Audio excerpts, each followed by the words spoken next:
noches, bienvenidos a Minuto 1 en la pantalla de C5N. Hoy, más que nunca, la realidad. Lo que otros no te muestran, ni te mostrarán. Lo que otros no te cuentan, ni te contarán. Aquí diariamente te lo mostramos, te lo contamos. Reflejamos la realidad tal cual vos la vivís a lo largo y a lo ancho de nuestra querida República Argentina.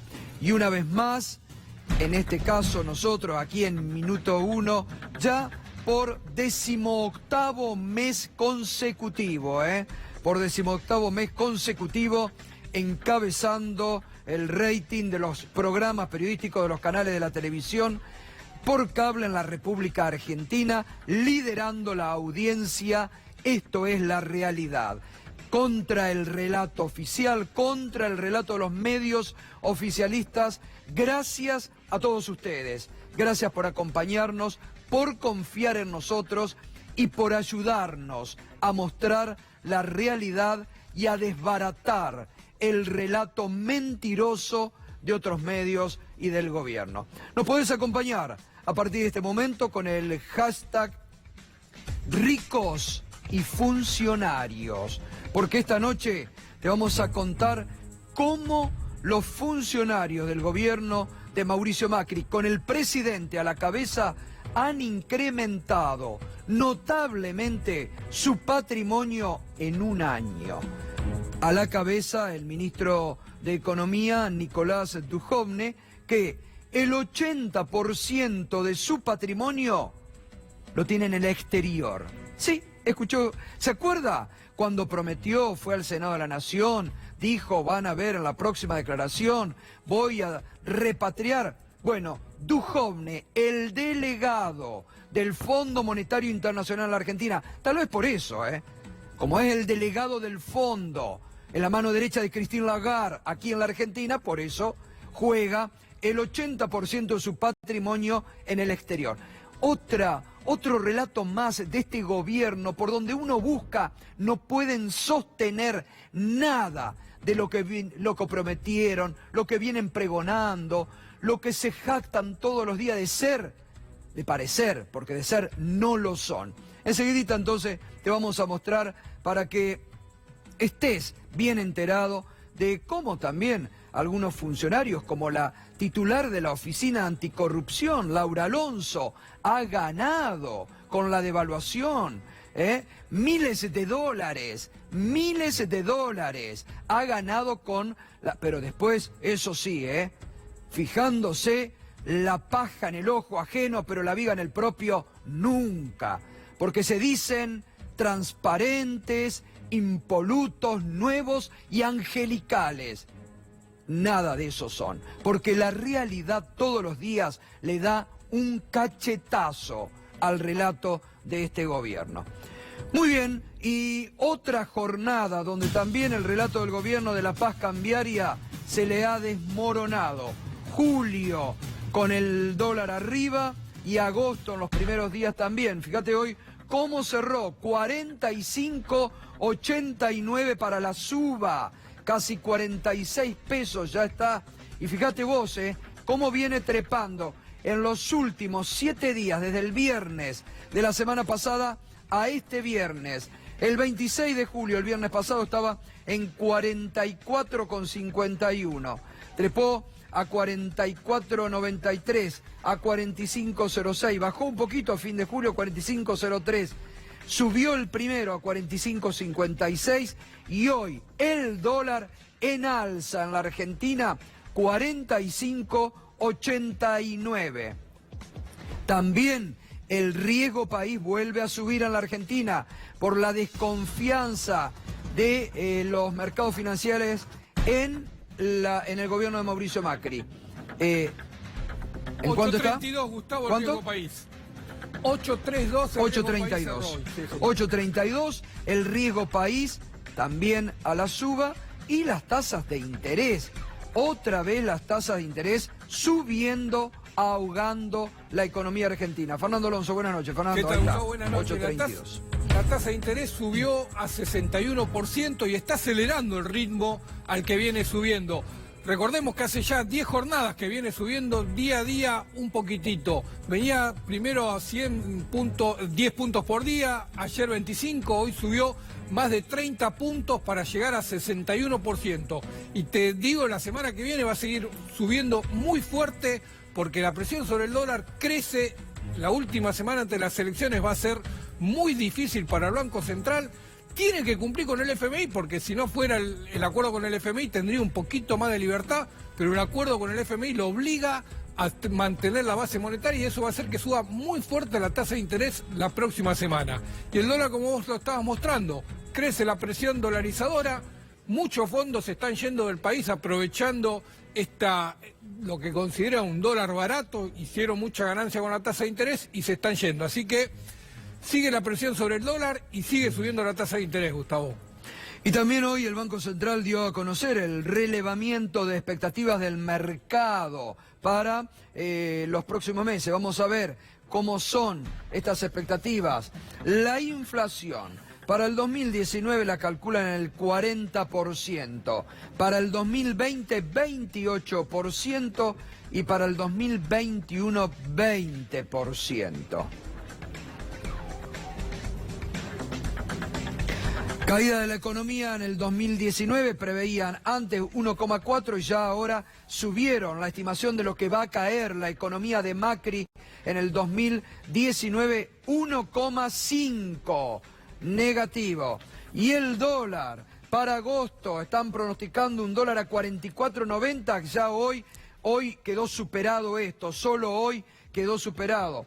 Para diciembre están previendo un dólar a 50% en la Argentina, donde está visto la paz cambiaria que tanto hablaba el gobierno, tampoco la pueden sostener porque hay desconfianza de los mercados en el gobierno de Mauricio Macri. Fernando. Vos sabés que ya el dólar futuro a junio del año que viene está en 67, así que se va acercando muy rápidamente al dólar angelici, ¿no? A los 70% que firmó en el contrato con la empresa de indumentaria.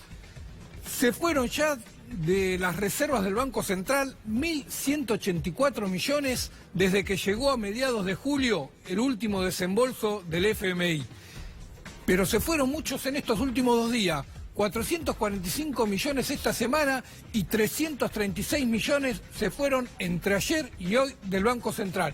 No sabemos qué pasa, porque antes el Banco Central te decía cuál era el motivo de caída de las reservas, te informaba si fue por caída por ventas de dólares o por variación de los precios.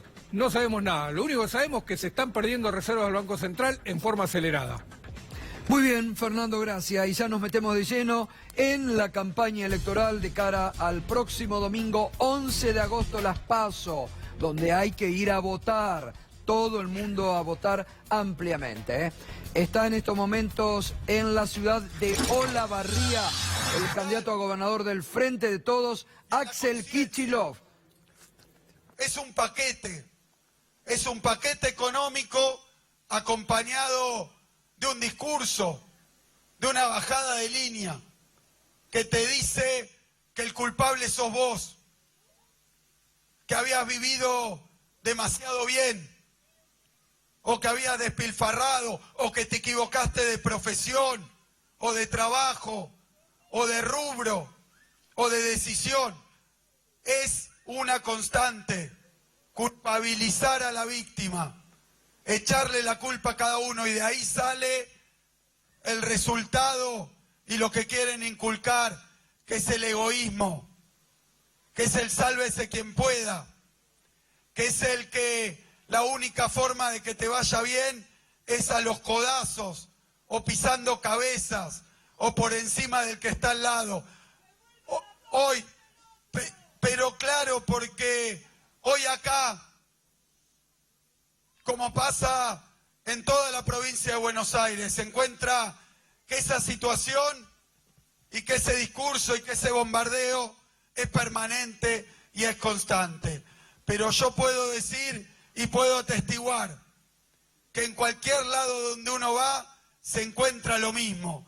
Se encuentra con un pueblo que no perdió la solidaridad, que no perdió la confianza, que no bajó los brazos, que no se dejó mentir, y no se dejó engañar, que sabe que hay responsables y que los responsables no son los que reciben los palos, sino los que los dan.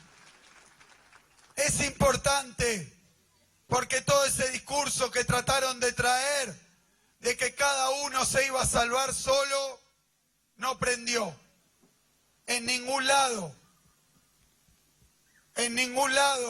uno observa que el empresario ni bien se empieza a dar cuenta, ni bien empieza a reflexionar, ni bien empieza a pensar en lo que pasa, y ni bien se le permite ver que lo mismo es lo que le pasa al de al lado y al otro, comienza a comprender que la verdad es que acá no es que haya un solo camino.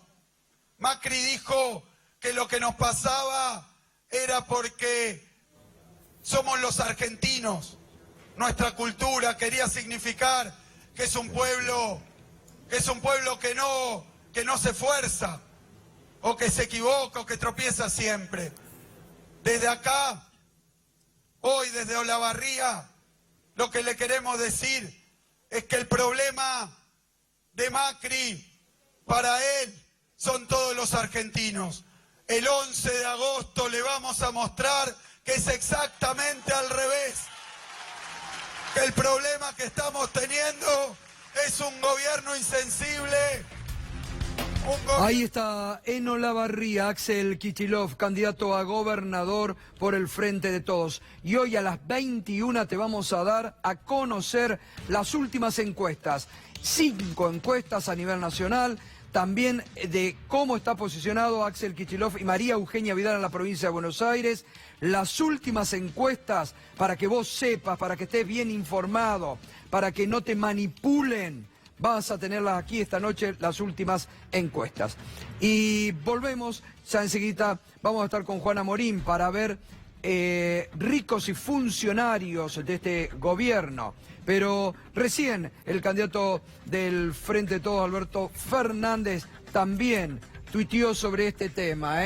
Me avergüenza tener un ministro como Nico Duhovne que casi duplica su patrimonio mientras les pide a los millones de argentinos que trabajen un sacrificio más. Lo acaba de poner Alberto Fernández. Vergüenza tener un ministro como Nico Duhovne que casi duplica su patrimonio mientras les pide a los millones de argentinos que trabajen un sacrificio más, y que tiene el 80% de su rico patrimonio en el exterior. Se siguen burlando de vos, se siguen burlando de todos nosotros día a día. Y también hoy estuvo en Córdoba Alberto Fernández, el candidato del Frente de Todos. Cuando fui jefe de gabinete creamos 100 pymes por día. Hacía décadas que no lográbamos algo así en nuestro país. Desde que asumió Macri se destruyeron 56 pymes por día. Vamos a hacerlo de nuevo. Vamos a hacer crecer la economía. El mensaje que dejó hoy en Belleville, Córdoba, Belleville, una de las ciudades donde, por ejemplo, era la capital, ¿se acuerda? De los fabricantes de pelotas de fútbol en la Argentina. Prácticamente han desaparecido todas esas pymes, porque ahora hasta YPF importa de China las pelotas de fútbol. Roberto Labaña hoy estuvo con representantes del campo y les dijo: una cosecha no nos salva como país. Esta es una de las áreas donde el país tiene un fenomenal potencial. Y no estoy pensando en el viejo campo, estoy pensando en el campo nuevo, donde el progreso tecnológico se está difundiendo a una velocidad. Hay un problema de orden general que es la presión fiscal. La presión fiscal es absolutamente insoportable, en particular para las pequeñas y medianas empresas, de todo tipo, industriales, del campo. ¿Por qué? Porque desde del 2007 en adelante la presión tributaria ha subido 8 puntos del Producto Bruto. 8 puntos del Producto Bruto son 40.000 millones de dólares anuales de presión tributaria adicional. De manera tal que lo que hay que pensar, antes que cuestiones particulares para cada sector, es una rebaja generalizada de impuestos. Siempre defendí la idea de que la única manera de conseguir superávit fiscal, como conseguimos en su momento nosotros, récord en 108 años de superávit fiscal, es por la vía del crecimiento, no hay otro, no es por la vía del ajuste de los programas de fondo y demás. Muy bien, y anoche José Luis Esper estuvo aquí en C5N con Alejandro Berkovich y también sobre la economía macrista decía lo siguiente. A confesión de parte, relevo de prueba. Cuando un gobierno te quiere bajar como quisieron bajarme a mí hace un par de meses, significa que al gobierno le preocupaba mucho mi candidatura. ¿Y le sigue preocupando? Dicen que sí.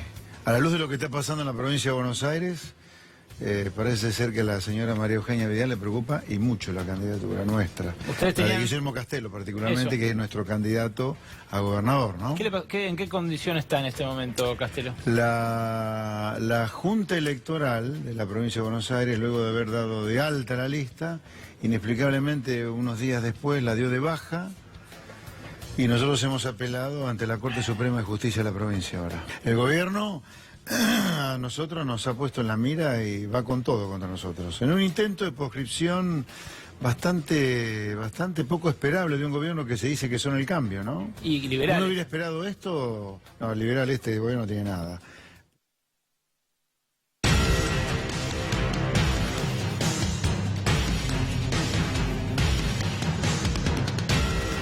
Y aumenta el patrimonio de los funcionarios. No llama la atención. Es un gobierno de ricos para ricos. Cada vez se nota más. Vamos a ver también la insensibilidad de este gobierno. Como siempre nos gusta poner ejemplos. Esta noche aquí va a estar con nosotros, ya está Samuel Massicin. Tenía, ¿se acuerda? Discapanch allí en el hall de Retiro en el año 2017. Este gobierno cuando llegó lo barrió, le sacó el puesto que tenía junto a otros 10 discapacitados para poner un local de modas internacional, ¿no? Bueno, es el rostro de la insensibilidad que con los discapacitados también le han quitado la pensión a los discapacitados, este gobierno. Pero eso sí, sus patrimonios los cuidan, cada vez crecen más, lo que dicen declarar. Juan Amorín, vamos, ¿cómo estás, Juan? Buenas noches. ¿Qué tal, Gato? ¿Cómo andamos bien? No tan bien como a los funcionarios que vamos a ver ahora. Vamos a ver primero el podio de los más ricos, entre los ricos del gobierno de Macri. Llamativamente no aparece el presidente, ahora le voy a preguntar, tengo varias preguntas para preguntarle a Juan. Gustavo Arribas, el titular de la AFI, el brasileño, como le dice el presidente, tiene 281.879.951. Creció en un año su patrimonio. Mira esto, 93,83%. Este sí que tuvo una muy buena pauta salarial, ¿eh? Le super ganó a la inflación. Tuvo un pautazo salarial. 145 millones de pesos había declarado en 2017 y buena parte de los activos del titular de la Agencia Federal de Inteligencia están en Brasil. Él hizo muchos negociados en Brasil, todavía mantiene muchas propiedades y muchos bienes allí. Duhovne, el delegado del Fondo Monetario Internacional en la Argentina, 218.354.834, Creció 79,79 para arriba y el 80% lo tiene en el exterior. Duhovne tenía en 2017 120 millones y recordarás, Gato, que cuando asumió la función pública tenía 120 millones antes. 120.926.000, aumentó 74 millones netos, pero lo más particular del tema Duhovne es que cuando asumió la función pública, él dijo, bueno, yo tengo buena parte del exterior porque no era funcionario. Ahora que soy funcionario, voy a empezar a traer lentamente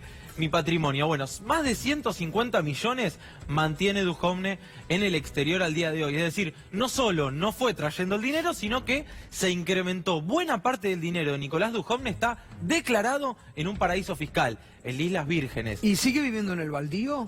¿O le dio para comprarse una casita? Le dio para un poquito más. Departamentito, algo. Bueno, habría que revisar el tema del baldío. Yo tengo entendido que ahora sí ajustaron finalmente después de la muy buena investigación de Nico Márcico. Y tenemos tercero en el podio, para mí un desconocido, Alejandro Reiser, con 197.758.533 pesos, con un para arriba de 20,52%. Exactamente. Horacio Reiser es el secretario de Relaciones Económicas de Cancillería. Supo hacerse conocido, por lo menos fue conocido a través de los medios de comunicación, en aquella investigación de nuestro colega Moncho Indarte del acuerdo con Qatar, ¿te acordás? Sí, bueno, Reiser era uno de los intermediarios en este polémico acuerdo que duerme el sueño de los justos en la justicia. Bueno, vamos a ver el presidente Mauricio Macri cómo ha incrementado en un año su patrimonio. ¿Quién pudiera, no?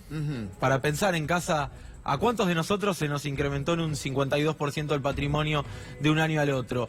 ¿Cuánto tenía en 2017 Mauricio Macri? Declarado, 99.876.000 pesos, y ahora, en 2018, a fines de 2018, más de 151 millones. Representa un 52% de aumento, 51.812.000 en términos nominales, pero aquí hay que hacer una aclaración importante que vos me referías hoy a la tarde cuando preparábamos Claro, porque acá esto. todos hablan, entonces incluso algunos hoy y algunos medios oficialistas dicen, bueno, pero el presidente perdió con la inflación, pero se olvidan que esto no es la realidad del patrimonio del presidente Macri, Esto no es, porque, a ver, ¿quién se cree que el Macri tiene todo esto? No, tiene mucho más.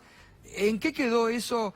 ¿Cómo se llamaba? Fideicomiso ciego, del cual nunca supimos porque no se informa cuando se debería informar. En realidad, acá deberíamos estar hablando en blanco de unos 230 millones porque faltan más o menos entre 75 y 80 millones de pesos que pertenecen a ese fideicomiso ciego donde destinó Macri buena parte de su paquete accionario. Acá hay algo interesante al respecto. Horacio Berbisky hace algunos años publicó el blanqueo al que había ingresado la familia del presidente, en donde el hermano Gianfranco Macri había blanqueado 600 millones de pesos de capital. Vamos a hacer una pregunta. ¿Alguien puede pensar que su hermano, que compartió el paquete accionario en todo, que incluso tiene más plata fue que el su presidente? jefe, Claro, tiene 4 veces más plata que el presidente? Sí, Gustavo, no cierra, por eso yo digo, no cierra por ningún lado, ¿sí, Fernando? Ahí hay una observación. Cuando el presidente tenía que heredar las acciones del padre, lo que hizo fue transmitirla automáticamente a sus hijos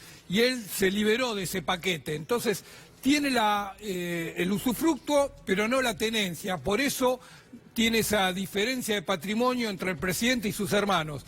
Él, en una forma de ocultar la riqueza, ya estaba volcado a la política, lo que hizo fue un pasamanos y dejó las tenencias en las manos de sus hijos. Bien. Bueno, seguimos, a ver, vamos. Seguimos adelante, justamente. En la declaración de Mauricio Macri tenemos en bonos y títulos públicos 114 millones. Y una buena pregunta que hacía hoy la colega María O'Donnell era si existía un conflicto de interés aquí, porque claro, vos con información privilegiada podés hacer compra y venta de bonos constantemente. Bueno, obviamente no vamos a obtener esta respuesta a través de Laura Alonso. No. Desde luego. Vamos con el delegado del fondo en la Argentina, con Nico Duhovne, a ver qué es el que más ha incrementado su patrimonio.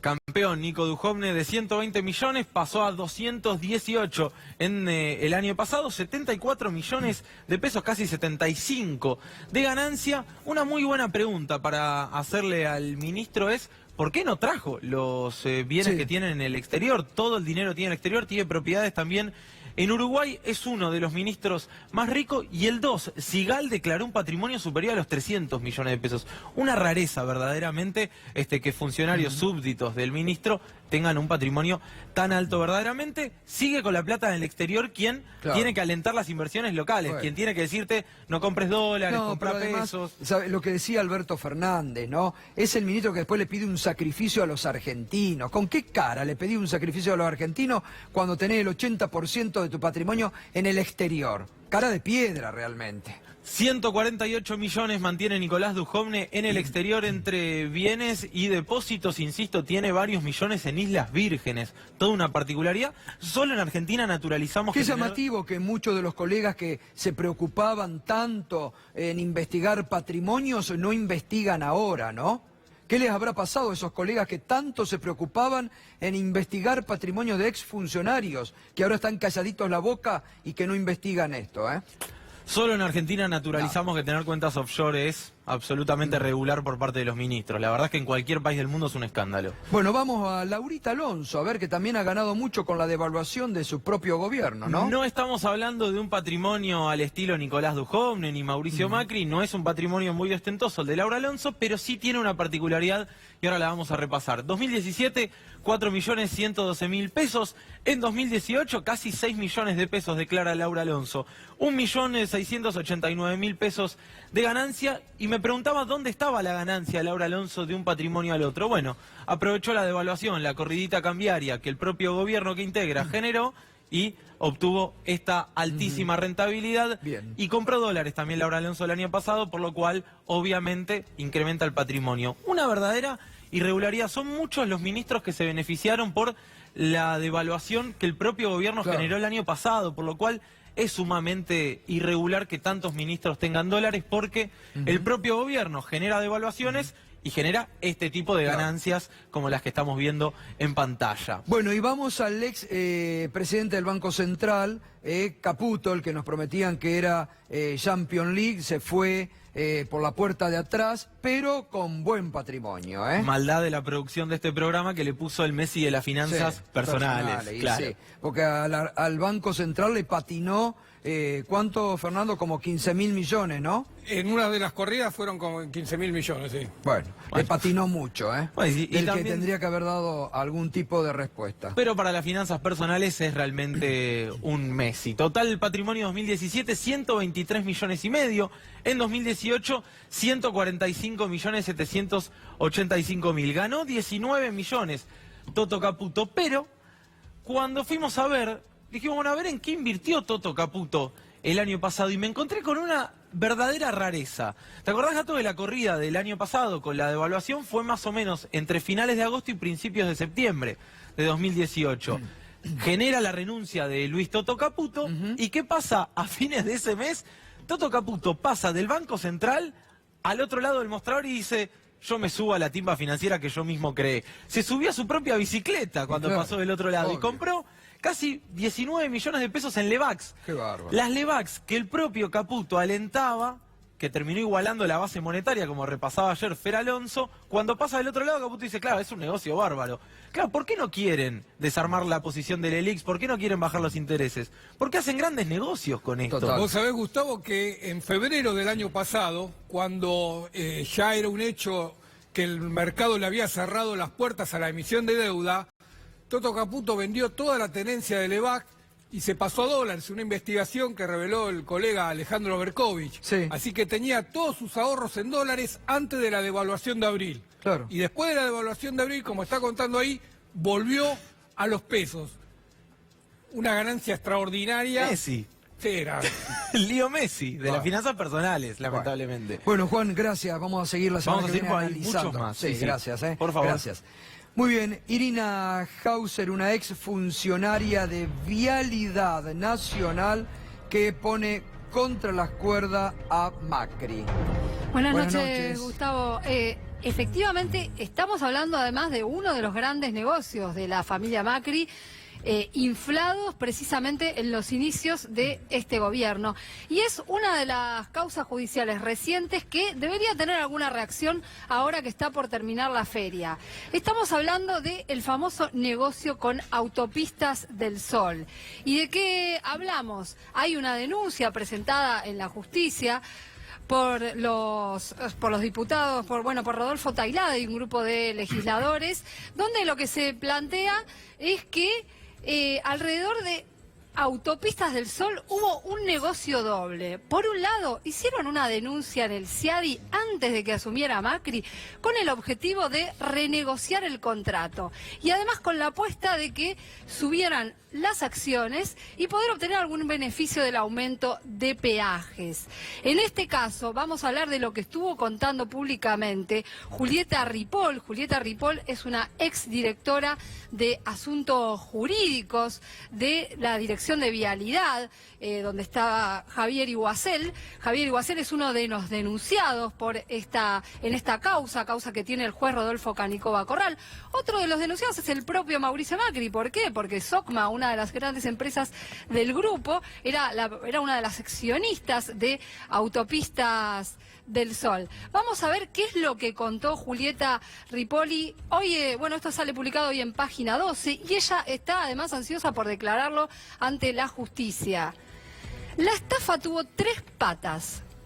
En 2015, después de las PASO, Autopistas del Sol hace un reclamo pidiendo la renegociación integral del contrato que vencía recién en 2020. Ahí comenzaron a preparar el terreno. ¿Sabés lo que reclamaban ante el CIADI? 1.100 millones de pesos. Y lo que estaban buscando era que se les pagara algo acá. La segunda estafa está cuando Macri vende sus acciones. Como ya se descontaba la renegociación integral con la prórroga de la concesión, el precio de las acciones se disparó y además aumentaron antes las tarifas de los peajes. Las tarifas de los peajes llegaron a aumentar entre 200 y 270%. Y las acciones primero valían 4 pesos y llegaron a multiplicarse hasta 75 pesos con 50. ¿Qué sucede? La tercera estafa, dice Julieta Ripolli, estuvo en la renegociación integral del contrato y en los términos en los que se hizo. En la misma persona confluyó el empresario que se benefició económicamente con el aumento del peaje, la venta de acciones y la renegociación de la concesión. Está hablando del presidente Mauricio Macri. No es que Macri solamente estuvo de los dos lados del mostrador. Fue él mismo en todos los casos. Todo confluyó en su persona. Negociación incompatible, fraude y estafa.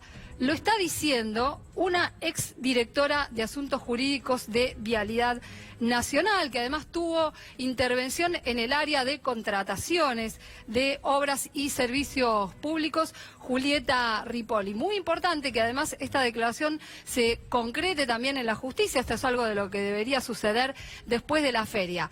Fíjate vos, a Autopistas del Sol le terminaron pagando, en vez de 1.100 millones, que era lo que pedía ante el CIADI, le terminan pagando 500 millones. Hacen este acuerdo y eso se lo paga el Estado. Y después sacan tajada con la disparada del precio de las acciones y con el aumento de los peajes. Una vez que obtienen toda esta ganancia, venden su parte, que era el 7%. Lo mismo hicieron con la participación en la eléctrica, en la compañía eléctrica que tenía el presidente Macri. Aumentaron el primer aumentazo impagable, el primer tarifazo impagable, y después en febrero, creo que el 2016, vendió las acciones cuando se había producido ya ese... Lo mismo, algo parecido fue con los parques eólicos. Exacto, iba a contar hicieron eso. Un pase de mano con los parques eólicos donde no hicieron ninguna inversión, solo compraron y vendieron certificados. Vendieron a, 1000 veces el valor multiplicado. Ahora, es muy grave la denuncia de esta exfuncionaria de Vialidad Nacional. Es gravísima, es gravísima. Acá los jueces de la República Argentina tienen para investigar, no para hacerse los distraídos como se hacen mucho. Tienen para investigar. Empiecen a accionar, porque después tienen, como nos comentaba esta semana Alfredo Serrano, el 74% de opinión en contra la justicia de la Argentina. Bueno, gracias Irina, lo vamos a seguir, no es para... Sí, una causa muy importante y hay que prestarle atención ahora que termina la feria. Bien. Bueno, enseguida vamos a estar hablando de economía con Miguel Pelle, que fue ex vicepresidente del Banco Central, actualmente director del Banco de Tierra del Fuego. Pero antes lo tenemos aquí a Saúl Macicín, ex dueño de Discapanch. ¿Cómo anda? Bueno, mal. Saúl, mal. Estuve bien hasta el 17 de febrero del 2017, día que me sacaron el local para dárselo a una empresa internacional de lujo, de artículos de lujo. Le cuento rápidamente mi historia.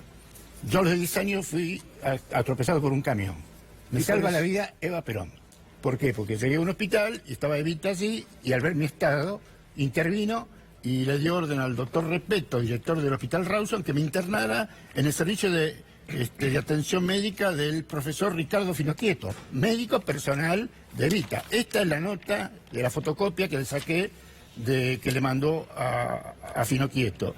El original está en el Museo Evita, la FINUR 2998. Dije yo, ¿cómo le agradezco a Evita lo que hizo por mí? Haciendo algo igual que ella a mis pares, ayudar a mis pares. ¿Usted tenía en esos momentos? De edad, sí. Tenía 45 años. No, cuando tuvo el accidente. 10 años. 10 años. 10 años, era un chico. Era un chico. ¿Qué le pasó?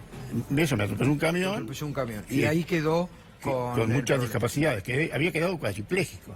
El doctor Ricardo Finocchieto, después de 7 operaciones, logró hacer que yo pudiera caminar y moverme. Tengo un problema en la médula que quedó estrecha, entonces tengo las piernas y el único brazo que tengo lo tengo dormido. Tengo poca sensibilidad, pero me defiendo. Igual estudié, gracias a que Eva Perón en la fundación me dieron una beca. Yo provenía de un hogar muy pobre. Vivíamos en un conventillo en la Calabria de San Isidro, un barrio pobre, que sería como una villa miseria. Le decían conventillo en aquel entonces. Sí. Entonces, estudié, me recibí de analista de transición y métodos y pude empezar a trabajar. Descubrí en mi vida de discapacidad que lo peor que te pasa es que nadie te da trabajo. Todo te discrimina. Entonces tuve que trabajar en forma independiente. Haciendo un gran esfuerzo, pude lograrlo. Y pude casarme, tener 3 hijos y soy de una clase media baja. Siempre lo fui. Y bueno, cuando le quise agradecer a Evita, dije, hago algo por los demás. Abro una panchería. Mi familia me quería matar, porque como soy analista, hice un estudio de mercado y dije, voy a poner un local de comida rápida en un lugar de mucho paso de gente. Y que aparte, toda la gente que pasa por allí vea que hay 10 discapacitados que trabajamos, que podemos, sin ayuda de nadie, que no necesitamos que el gobierno nos dé subsidio, no queremos cargas públicas, queremos ser trabajadores y contribuyentes, pagar nuestros impuestos como cualquiera. Al elegir un lugar tan bueno, me obligó a mí a vender una casa, la casa que me había dejado mi padre, $42.000, que lo puse para que me den, no por discapacitados, sino por oferta en licitación, me den ese local. Me lo dieron. Estuve 20 años allí. Y lo que hice, primero de todo, fue colocar... 20 años en el hall de la estación de Retiro. Vamos a ir ilustrando. Estación acá. Mitre, sí. En la estación Mitre de Retiro, 20 años. Acá tenemos, a ver, algunas imágenes justamente, Samuel. Ahí está, ahí está, mire. Ahí estaba. Ahí funcionaba Discapanch hasta el 2017. ¿Cuándo fue que la puso? ¿Qué año? En 1998. El 3 de diciembre de 1998. Ahí está, ahí se lo ve a usted. Ahí está. Como atendía, porque además... recuerde, Samuel, que atendía junto a 10 discapacitados. Exacto. Yo armé una panchería, pero con mentalidad empresaria, es decir, di curso de capacitación, tuve un buen contador, un buen abogado, es decir, y a los muchachos les daba, yo personalmente, los cursos. Yo también me especialicé en comidas rápidas, estudié en el CAM, Centro de Apoyo a la Microempresa, para ser un buen emprendedor. Es decir, fue una cosa muy seria. Estar 20 años con éxito comercial, pagando todos los alquileres, los impuestos, todo, tener todos los empleados en blanco, era un esfuerzo que había que hacerlo bien. Y bueno... ¿Y qué pasó en el 2017? Y en el 2017, primero una pequeña... Anteriormente, cuando subió Siciliano con TVA, me quiso manotear el local, porque siempre fue muy codiciado por los empresarios inversores, porque era un lugar estratégico de mucho paso de gente. 600 personas por día pasaban frente al local. Entonces cualquier cosa que vos pusieras ahí, y si la pones más o menos bien, siempre iba a ser exitoso. Todos me querían quitar el local. Siciliano me lo quiso quitar. Me mandó un telegrama que me tenía que retirar, si no en 15 días me sacaba todo. Yo en ese entonces fui con los 10 discapacitados a la Casa Rosada, estaba de la Rúa de presidente, intervino y le dijo que no. En ese entonces de la Rúa le pagaba a Siciliano 1 millón de pesos por día de subsidio al tren. Entonces yo escuché cuando le dijo al secretario, llamalo a Siciliano y decirle que le estamos dando 1 millón de pesos que deje a los discapacitados. Y me dejaron. Ahí me salvé. Llegó Macri. Ahí no me salvé. Ahí Macri no me salvé. Vino, me dijo que yo me tenía que retirar, que no podía tener ese local dentro del hall porque iban a hacer una estación de primer mundo, un shopping. Le dije, pero si los que viajan en tren no son del primer mundo, no van a poder comprar. Señor, esto, ¿usted no conoce una...? No, nunca fui al exterior. Bueno, hoy vamos a una cosa de primer mundo, usted acá no puede estar. La imagen... ¿Quién le dijo eso? Dietrich, con otro que estaba al lado, no me acuerdo cómo se llamaba. ¿Dietrich en persona se lo dijo? Sí, vino Dietrich a vernos. Y Dietrich, yo no me quería ir. ¿Sabe qué? Porque yo lo que quiero cuando vienen estos ejemplos, a Samuel, un día cuando en Mañana Silvestre en Radio 10 abrimos el micrófono, la línea directa sin filtro, apareció Samuel, para mí fue una sorpresa, nos contó esta historia. Y esto es el rostro de la insensibilidad de los funcionarios de este gobierno. Dietrich, que les dice, claro, ¿cómo van a estar? Usted imagínese la mentalidad de los funcionarios de este gobierno. ¿Cómo van a estar? Primero discapacitados, ahí, lo que le dice, ¿qué le dijo Dietrich? Que dice, no, es una imagen que no corresponde y no es acorde a esto. Ahí y está. el target de lo que usted tiene acá tampoco corresponde, tiene que ser de lujo. Le digo, bueno, está bien, usted quiere que me vaya, me voy. Deme un local equivalente a esto, parecido en otra estación intermedia, en algún lugar donde nos podamos defender y seguir trabajando. ¿Quién nos va a dar trabajo a nosotros? Entonces dijo, y no, lo que pasa es que no podemos hacer eso. Usted se tiene que ir, señor. Fui a ver a mi abogado, mandamos un recurso de amparo, estuvo ahí parado, y un día a las 6 de la mañana me llama un empleado y me dice, Saúl, no puedo entrar. ¿Por qué? Porque el local está tapiado. Digo, ¿cómo tapiado? Sí, pusieron un chapón de 10 metros de alto, 20 de ancho, con una puertita y un policía en la puerta, y entran y salen obreros. Lo están demoliendo. Un empleado antes del ferrocarril me dijo, lo vamos a echar al Manco Peronacho. El Manco Peronacho soy yo. Entonces fui y vi lo que estaba pasando. ¿Qué hice? Empecé a hacer quejas por todos lados. Este es el diario de Crónica, seguimos en tapa. Que nos echaron de retiro. Nos pusimos carteles sándwich, adelante y atrás. Paseamos como 15 días por el hall de retiro. Toda la gente se paraba, vinieron gente de algunas facultades, algunos abogados. Todos nos trajeron un pedido de consuelo más que de otra cosa, porque nadie se quería meter contra Macri porque recién empezaba el gobierno. Recién empezaba el gobierno y nadie se quería meter. El CONADIS, el COPRODIS, la Unidad de Discapacidad del Ministerio de Trabajo, el Derechos Humanos, INADI. Mandé carta por todos lados, hasta a la esposa de Macri le mandé carta, que su marido estaba cometiendo una locura. Nadie me contestó. Lo tapiaron, lo demolieron, lo tiraron abajo y nos quedamos todos sin trabajo. Lo único que hicieron fue para cortar estas manifestaciones que hacía yo, estas que están acá, para cortar esto, ¿sabe qué hicieron? Lo llamaron a algunos de estos chicos y le dijeron, si no lo siguen más a Saúl, nosotros le vamos a dar a usted un puestito de pancho en el andén. Y los pibes agarraron viaje porque dijeron, mira Saúl, yo tengo hijos, con vos nada, con esto me dan un puestito. ¿Y les dieron el puestito? Le dieron un puestito, pero yo le dije a los chicos, ustedes no tienen noción de lo que es un emprendimiento. Claro. En ese puestito, 10 personas no pueden vivir, se van a fundir, ya no están más. Desapareció el puestito. Se fundieron, trabajaron gratis, perdieron plata. Entonces, ¿qué está pasando ahora? Están todos sin trabajo. Es una cosa que no se puede entender. Pero además, Saúl, no solamente hicieron eso. A ver, yo reitero, lo tremendo, lo que le dijo Dietrich a Saúl. No los querían ahí porque eran discapacitados, porque afeaban la imagen. Esa es la insensibilidad que tienen los funcionarios de este gobierno. Porque además eran discapacitados, por eso Claro, no los querían. claro. ¿Y qué pusieron en lugar de eso? ¿Pusieron el local, puse la marca? Sí, dígalo. La multinacional Todo Moda. Claro. Que Ahí fue era quien más- colaboró en la campaña electoral. ¿Sí? Claro. Colaboró en la campaña electoral de Claro, ellos, de Macri. Macri. Entonces, ya me lo dijeron lo del ferrocarril. Imagínense que yo estoy 20 años ahí adentro, los empleados ferroviarios se aguantaban este gobierno cruel, maldito, se lo aguantaron, pero me contaban todo. Cuando yo iba al baño me decían, che, Saúl, vení, ¿sabes que escuché? Que te raja, se lo dieron a todos modos, ya está todo arreglado. Dice que te van a echar, que sos un manco de mierda. y están con bronca por la política que hacemos con los cuadros de Evita. Yo puse cuadros de Evita en el local para agradecerle lo que Evita ha hecho por mí. Jamás pensé que alguien iba a reaccionar así. Entonces, bueno, de los cuadros no quedó nada. Los trofeos que yo tenía con decoraciones de muchas instituciones, todos rompieron. No quedó absolutamente nada. Y nadie nunca le dio una respuesta, nadie lo llamó. Nada. Yo hice una denuncia en la Procuraduría General de Investigaciones Administrativas contra todo lo que me estaba pasando. Y en uno de los intercambios con los abogados, el gobierno dijo que yo había hecho vaciamiento. ¿Vaciamiento? Me tapiaron el local. ¿De qué vaciamiento me están hablando? Pero bueno. Bueno, le sacaron las pensiones a los discapacitados. Yo tengo una fundación, aparte de gente con discapacidad, donde recibo estos problemas de que le quitan la pensión, le dan los remedios, le quitaron la ambulancia para llevar los traslados. Es decir, le quitan todo lo que se puede. Estamos pero muy mal. ¿Cómo es la fundación? Fundación Microemprendimientos Solidarios. Bueno, tengo premios, lo puedo mostrar. Para que la gente que se quiera comunicar con usted lo pueda hacer.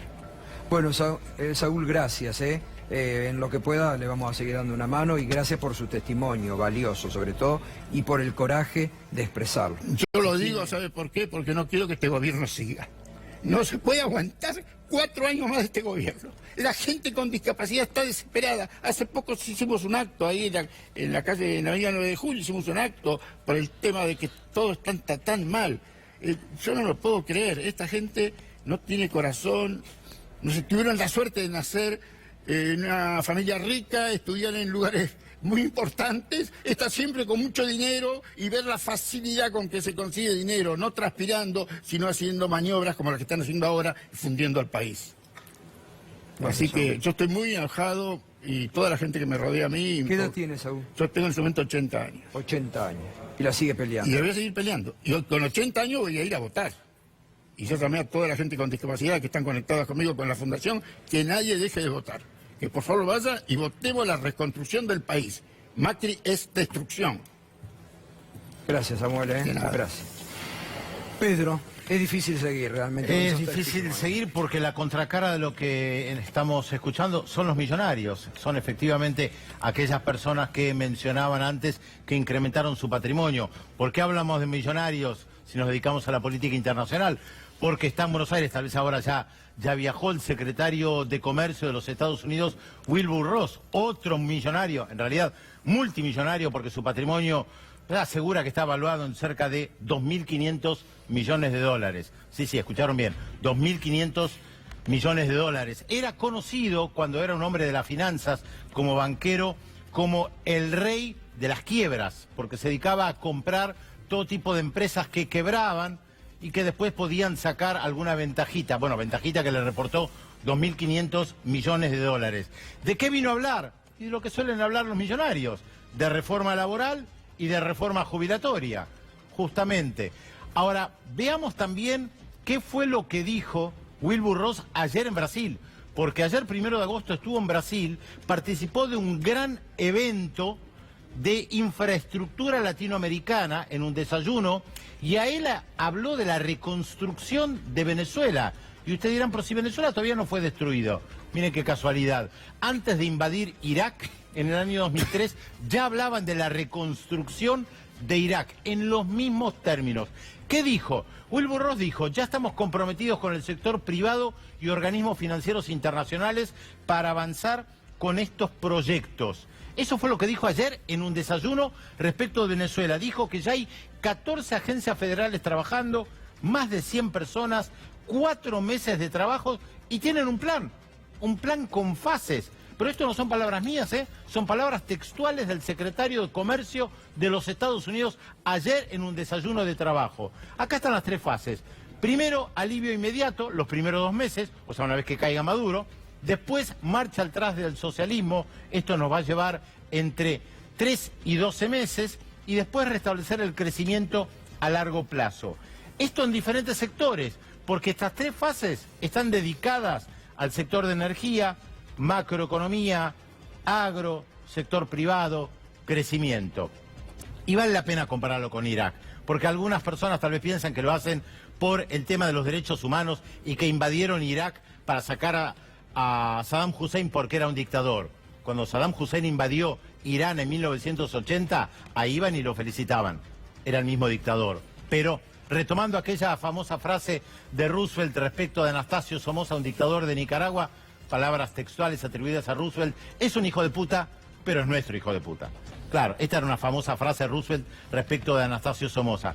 Cuando Saddam Hussein dejó de ser funcional, buscaron cómo derrocarlo. Si alguien piensa realmente que esta ofensiva respecto a Venezuela tiene que ver con los derechos humanos, bueno, se equivoca. Tiene que ver con intereses, tiene que ver con negocios, tiene que ver con petróleo. Y lo dice Wilbur Ross, lo dijo ayer en un desayuno de trabajo con gente que se dedica a la infraestructura.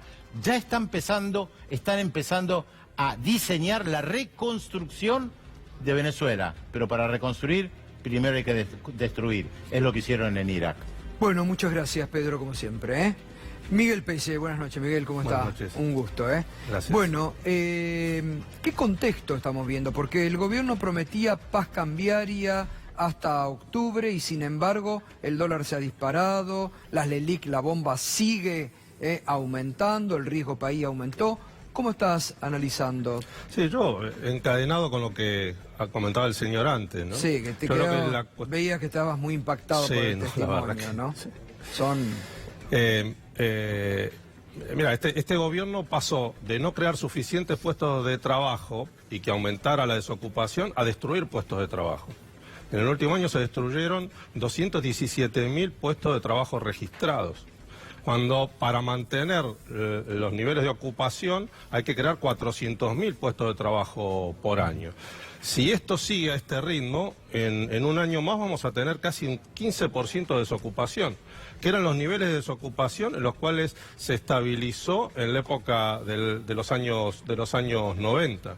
Entonces es indispensable revertir esto porque estamos en una sociedad que tiene 30% de la población bajo la línea de pobreza y 50% de los chicos bajo la línea de pobreza. Y la forma de solucionar ese problema es crear trabajo y crear trabajo registrado. Entonces, yo creo que ahí está el principal problema que está afrontando nuestra economía. Y el gobierno está haciendo poco en este sentido, porque tenemos una caída del 5,8% del Producto Bruto y la tasa de interés vuelve a subir. Uno ve en Estados Unidos que tienen 3,9 de desocupación y están preocupados si bajan la tasa de interés, y acá tenemos 10 puntos de desocupación y la tasa de interés sube, con un costo extraordinario, que es la discusión que instaló Alberto Fernández esta semana. Que puso muy nervioso al gobierno y a los mercados, ¿no? Pero porque le dio, me parece que en la tecla de lo que hay que debatir. Sí, yo he visto, bueno, las cifras como ocurría con el señor, yo hablo de 217.000 puestos de trabajo y suena frío cuando uno le dice que 4 o 5 familias quedan desocupadas porque el gobierno decide cerrar un negocio, es otro impacto, pero las comparaciones que se hicieron eran válidas. Cuando Daniel Filmus dice que con un solo día de devengamiento de intereses del EVAC se pueden construir 80 jardines o 40 escuelas, o con un año del EVAC se le puede dar trabajo a 20.000 investigadores, creo que las cifras son impactantes. En lo que llevamos del año en devengamiento de las letras del EVAC, del ELIC, el monto supera el presupuesto de una provincia grande. Supera el presupuesto de 8 provincias juntas. La cifra es descomunal. Entonces, lo criticaron a Alberto por hacer este tipo de comparaciones que yo creo que son completamente válidas. Pero si vemos la macroeconomía, el efecto macroeconómico de lo que está sucediendo es terrible. En el primer semestre del año, el déficit primario, el que no cuenta los intereses, se dio vuelta en 130.000 millones de pesos. Pasó de un déficit de 100.000 millones a un superávit de 30.000 millones. Todo ese esfuerzo fiscal que significó bajar el gasto en inversión, bajar el gasto en un montón de cosas, se lo tragó el pago de intereses de deuda. El resultado financiero del primer semestre de este año es igual al superávit financiero, al resultado financiero del año pasado. ¿Y esto por qué? Porque ese esfuerzo extraordinario que se hizo ajustando el gasto, después se reflejó en un aumento del pago de intereses. Pero esto se agrava aún más porque desde los años 60 venimos hablando los economistas no solo del déficit fiscal, sino también del déficit cuasi fiscal. Porque en la Argentina, para pagar estas tasas extraordinarias de interés, tiene que intervenir el Banco Central y pagar él las tasas e emitir dinero para poder pagar esas tasas. Cuando hablamos de tasa del 60% y que el Banco Central pagó en un solo semestre 30.000 millones de pesos, eso es emisión monetaria, del mismo modo que era emisión monetaria cuando se le pagaban utilidades o se le daban adelantos transitorios al Tesoro. El déficit cuasi fiscal aumentó en 300.000 millones de pesos. Eso quiere decir que el resultado financiero, sumando el fiscal y el cuasi fiscal, va a llegar a 600.000 millones de pesos este año, que es una cifra descomunal. Claro, tremendo. Ahora, Miguel, cuando el gobierno dice vamos a seguir por este camino, vamos por el buen camino, con todos los números en contra, nos vamos al precipicio directamente. Sí, mire, ¿no? dicen que la economía mejora. Claro, bueno. Todo el tiempo dicen está lentamente mejorando. No hay ningún indicador que dé que la economía mejora. Pero lo dicen todo el tiempo. Ni la ocupación, ni el producto, que sería, ni la pobreza, que serían los indicadores que uno podría utilizar. Pero fíjese lo siguiente, en abril el patrimonio del Banco Central de la República Argentina estaba en el orden de los 800.000 millones de pesos. Ahora está en el orden de los 500.000 millones de pesos. ¿Y eso qué significa? Aparte que hubo una pérdida de 300.000 millones de pesos en el patrimonio del Banco Central. Pero eso qué significa, porque eso, por ejemplo, esa historia, eso que vos estabas diciendo, Miguel, no lo cuentan, no lo dicen. Por supuesto. Pero por supuesto que no lo cuentan. Y tiene una consecuencia adicional. Exacto. O sea, en 8 meses más, 9 meses más, el patrimonio del Banco Central va a pasar a ser negativo. Esto ya con Sturzenegger fue negativo. Ya Sturzenegger estuvo al borde de ser negativo. ¿Y cómo se soluciona este problema en el balance? Porque a los economistas estructuralistas el tema del patrimonio del Banco Central tanto no nos preocupa. Pero a los ortodoxos sí les preocupa. A los neoliberales sí les preocupa. Entonces, ¿cómo compensan este hecho? Devaluando. La única manera que van a tener de compensar la pérdida que va a provocar semejante pago de intereses por las LELIQ es devaluando. Entonces, este camino tiene un efecto. O permiten el deterioro del balance, o van a tener que devaluar para evitarlo. Claro. Es decir, que se viene otra devaluación con Macri, no por Alberto Fernández, por Cristina, por la mala praxis de Macri. Lo que hemos visto, lo que comentaba Alonso recién, es eso. La forma en que tuvieron de solucionar esto fue producir una devaluación. Si en 9, 8, 7 meses más llegan al borde de poner el patrimonio del Banco Central en valores negativos, seguramente van a tener que devaluar nuevamente para evitarlo. Miguel, gracias como siempre, muy amable, realmente muy interesante. Bueno, nos vamos a la primera pausa, enseguida te vamos a contar las últimas encuestas, las encuestas serias a nivel nacional y de la provincia de Buenos Aires. Y también vamos a hablar de Vino Caliente, el dirigente gremial que Guillermo Dietrich ponía como ejemplo de los dirigentes bajos costos, le daban plaqueta, el gobierno de Macri le daba plaqueta, ayer fue preso. Enseguida te vamos a contar más de Vino Caliente.